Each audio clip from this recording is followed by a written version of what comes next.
All right, we're here to talk about Nayakan, directed by Mani Ratnam. Legendary director, legendary movie.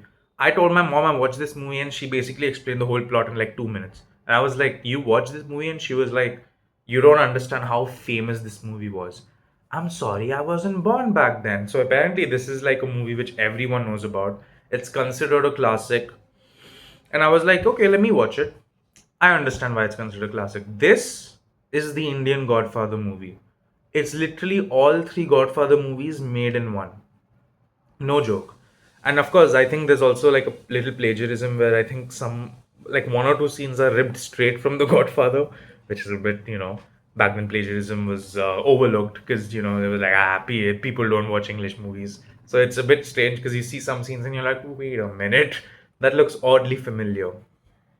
But this is essentially the Indian Godfather film. It's incredible in its own right, don't get it wrong. It's only plagiarized in terms of themes, in terms of the whole betrayal and the loss and all of that. But the movie in itself is actually really, really incredible. Kamal Hassan plays the main character, he plays, is this his name? Velu. But yeah, Saktivel Velu. Kamal. So yeah, when I said that this movie is all three movies in one, I meant that. You see his rise, you see his fall, and you see his end. Incredible.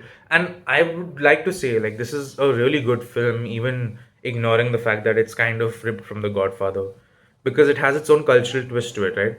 So let's just go through the cast. I want to point out Kamal Hassan, by the way, first of all. Incredible. Is this the best performance of Kamal Hassan I've seen? Debatable, but it is very up there with one of the best performances. Great acting throughout, and great transition from like this angry young man to like this old man. Like his acting really sells the fact that his character, and very much like Al Pacino, how Al Pacino really sells that he's older in Godfather 3. I think Kamal Hassan really does a good job of that. There's a very young Nasser in this film, Mr. Nasser, I would like to call him. I don't know, he doesn't have a last name. But yeah, Mr. Nasser. I was watching the movie and he comes up in the last one third of the film, like the last 40-50 minutes. And I was watching and I was like, wait a minute. Because I've seen him old all my life and he's very young in this film. So it was very funny seeing Nasser being so, young. And yeah, there's a lot of actors here I don't know because like the one who plays Neela is Saranya Ponvanan. I'm so sorry if I pronounced that wrong. There's a lot of actors who I don't know here. And, I don't have that much to say because I feel like the characters themselves didn't stand out that much as well. You know, Spoiler alert. There is a point where he marries a 15-year-old girl, and yes, yes. But the movie was made in 1987, and it is supposed to be representative of a real life gangster whose name I can't remember, but I wouldn't mention even if I did. Who, if the movie kind of plays out how the life played out, he would have also married a 15-year-old girl. Thank God we have child labor laws now. Or, no, not child labor laws, but thank God we have laws to protect children. Because he just met this 15-year-old girl at a brothel, no less. And he was like, you know what? My wife. And then they have two kids as well. Again, movie was made in 1987, very different climate. Don't go be like, oh, like you should be happy that we've come this far where children are more protected now than back then, where this kind of stuff was just like, oh yeah, yeah, I see. It was just considered normal. Like it's very jarring when you watch it in today's climate, but back then it was considered normal. So give it the benefit of time and being like, okay, it's an old movie, times were different. If this stuff happened today, you should be more concerned. You're like, you're just marrying a 15-year-old. What the fuck, you know? But yeah, that aside, because I just had to bring that up because I remember watching that first, and then it transitions into like a love song between them, and I was like, you just asked her if her exam went well 10 minutes before the scene, and I was just like very weirded out. But it's the progress, time has changed. But yeah, other than that, it's I don't know how else to explain it, but of course I'm not going to say the plot, but it's very much the rise, the peak of him being a gangster, and then the eventual fall, and the ending is incredible as well. So Tino Anand, who is also in this movie, fun. Tino Anand plays Ajit Kelkar, who, in their own words, they call retarded. Now we're in a different time, so we're not gonna say that. We're gonna say mentally. challenged. I don't think even that is the right word. Let's just say gifted, right? And so he's gifted, right? But they just call him like a retard multiple times in the movie. Even when he was a kid, they're like, "Oh, his father is dead. He's retired." I'm just like, "Yo, chill. He's a kid." But he has a very interesting, the movie's end is very interesting, is what I like to say. It's a very telling way which shows you that you can never really escape your sins. And I love that. I love that, Velu, the character. He has such a good character arc from struggling to reaching a point to then getting his hands dirty and then eventually paying for it in the end by with his own blood. It's incredible. I think the character arc of Velu from start to end is very satisfying.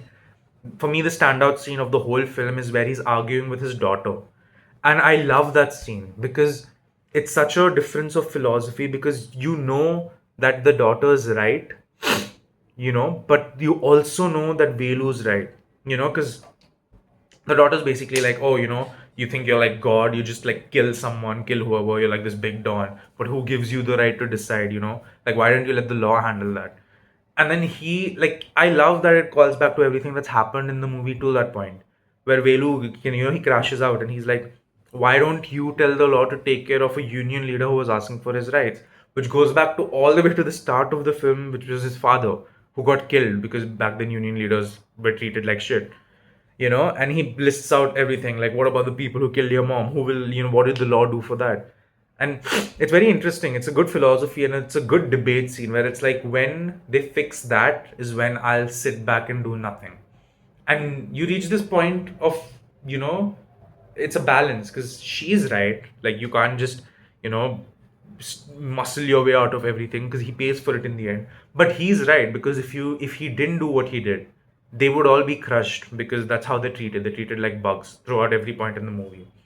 Love that scene. Puts a lot of perspective into what this whole movie represents, and it's just fantastic throughout. So yeah, I think for those reasons, this is a 4 out of 5. It's a very good film. A 4 star is a great film. This is a great film. I enjoyed a lot. I understand why it's a classic. I understand why people liked it a lot. And honestly, it deserves, it's not overrated at all. It deserves the praise it's been getting, or has gotten over these years. Like, it's actually a classic. And released in 1987, I'm pretty happy with how well it has aged. Like, you can watch this movie well, except for the marrying a 10 standard girl part. It's aged pretty well. Other than that, it's a good movie. It's a very good movie to watch. If you haven't watched it already, it's on YouTube. I literally watched it on YouTube, and there's like even a few videos which have English subtitles. So just watch it. Why not? It's a classic for a reason. That's gonna be it from me. What did you guys think of this film? Did you like it? Did you feel like it's too much? I'm very excited to know what people think when they watch it after so many years, because I watched it like what, 20, 30 years later, and it still holds up, at least for me. So yeah, let me know what you guys think. Don't forget to leave a like and subscribe. I'll see you all in the next one.